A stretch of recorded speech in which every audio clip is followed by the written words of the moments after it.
In this video, you're going to examine the Res folder within project files. Amongst other folders, the Res folder is generated at the point of creating a new project in Android Studio. There are various subfolders within this folder.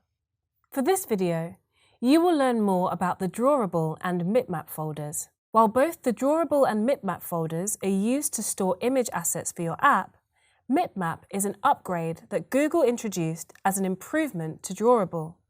So, I recommend that you use Mipmap for app development. There are a few Mipmap folders within the Res folder.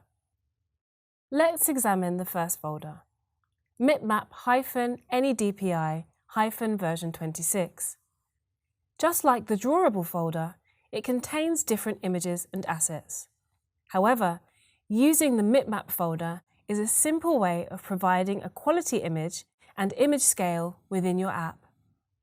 In other words, using Mipmap will help ensure that your app renders high-quality images across different devices. To understand this better, let's imagine an app user is using a Nexus 6 mobile phone. This device has an impressive resolution at about 2560 by 1400 pixels. In Android, this translates to 730 by 430 density-independent pixels. In order to maintain image quality when running on the Nexus 6 device, the app is going to select the image asset from the Mipmap-XXX HDPI folder instead of the other folders. This is because it contains image assets of higher density and will work better on a device with a very high resolution. So, with Mipmap, when you run your app, the selection of images is strictly based on the density of the device.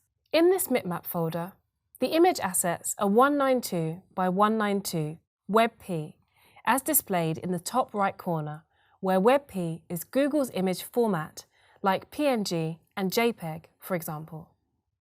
Let's open another Mipmap folder, Mipmap-XX HDPI.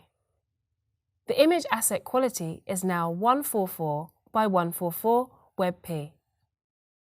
The Mipmap folders contain the same images but in different sizes or densities so that when a user runs your app on their device, it retains the quality of the images regardless of the density of the device they are using.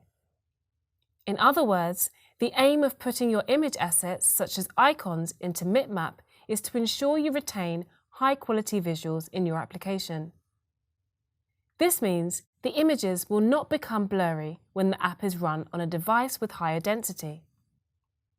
You now know more about using Mipmap in the Res folder in order to render high-quality image assets in an app project.